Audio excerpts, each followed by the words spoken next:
Good morning, Maddie. That's absolutely right. I mean, when we think about Lebanon within the broader context of this region, when we're talking about U.S. sanctions on Iran, one of the things that the Trump administration has pressed again and again is the need not just to tackle the folks sitting in power in Tehran, but also to tackle the broader region, that Shia crescent that they talk about so often, which reaches via Syria down into Lebanon and into Yemen and elsewhere. And one of the ways to do that, of course, is to go after Hezbollah. Of course, they are a U.S. designated terror organization, at the same time a very powerful political party inside Lebanon, as you know. One of the things I had the chance to ask not just the Qatari finance minister, Qatar, of course, one of the countries that have pledged aid consistently to Lebanon, but also U.S. Treasury Secretary Steven Mnuchin, was how worried are you about the total collapse of this economy as they face not just political turmoil, but sanctions from the United States as well? Listen in.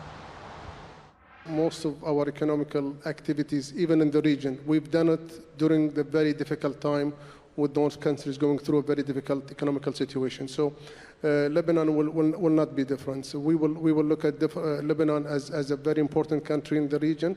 Their economic and political stability is very important for the Gulf, for the Middle East, and I think also globally. So Qatar will always stand by Lebanon in these times. Mr. Secretary, I want you to weigh in on this specifically because there are major implications for Lebanon's economy as a result of maximum pressure. Would you give me your assessment of how much of an impact maximum pressure has had on Hezbollah's strategy here? Because it doesn't seem as if it's rolled them back in any way politically. And if you speak to folks close to the political center in Lebanon, they tell me that Hariri may be up for another term as prime minister simply because he's Hezbollah's guy. So how do you gauge the success of maximum pressure when it comes to Hezbollah? Well, again, let me just say that the maximum pressure campaign is on Iran. I think the situation in Lebanon, in Iraq, are both complicated. But that bleeds in. I think in both these countries, you're seeing pushback on Iranian forces that don't belong in these countries. What happens next, though? Because as we were saying, this does bleed in to Iraq and to Lebanon, and it does have major implications. At the end of the day, the United States doesn't want a failed state on the border of Israel. Lebanon, we don't want a failed state anywhere. That's not the purpose of this. Again, let me just be clear. As you were talking about Syria, Lebanon, Iraq, these are complicated issues right now where there's different forces at play. But the maximum pressure campaign is about preventing money that Iran is using. You heard the U.S.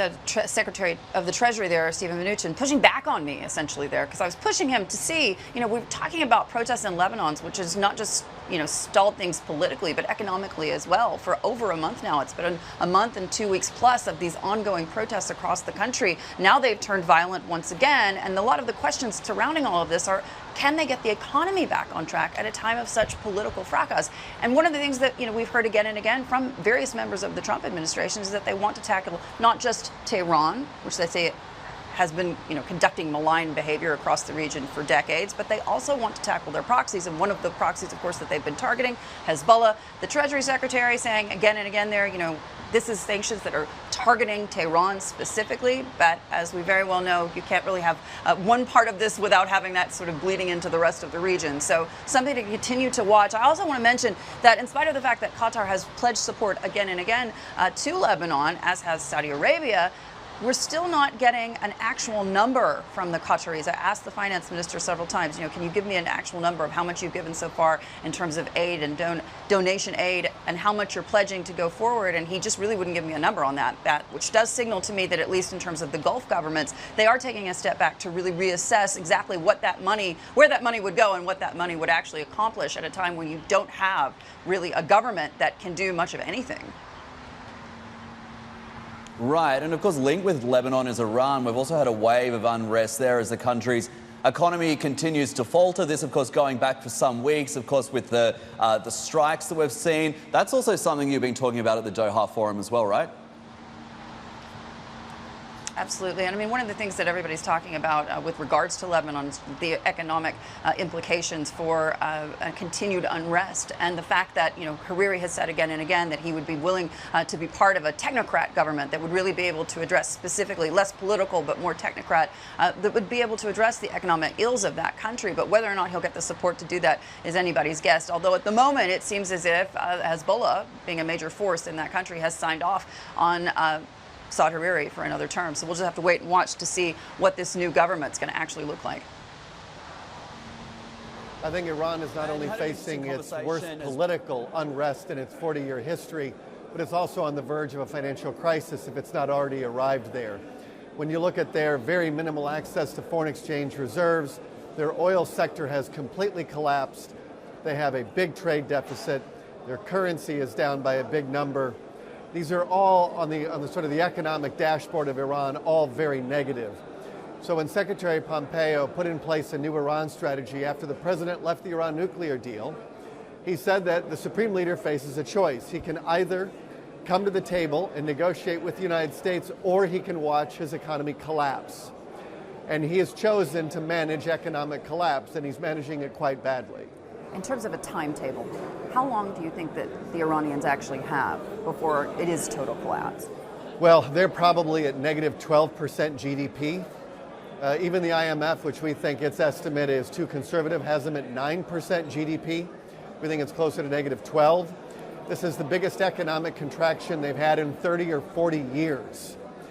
And so we don't know exactly what their strategy is, other than just hoping that their resistance is greater than our pressure, and trying to do the smuggling. But there is no black market in the world that can overcome the financial losses that have been put in place because of their corruption and our economic pressure.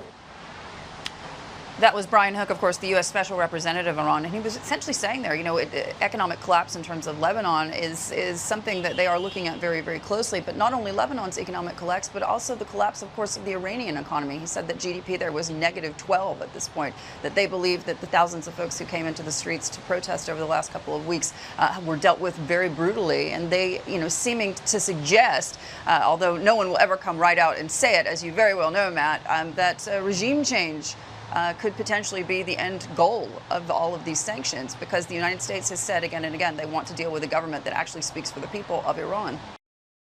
Hey everybody, it's Hadley Gamble from our new CNBC Middle East Bureau in Abu Dhabi. Thanks for stopping by. Now, to watch more, you can try one of the videos that just popped up on your screen. And don't forget to subscribe.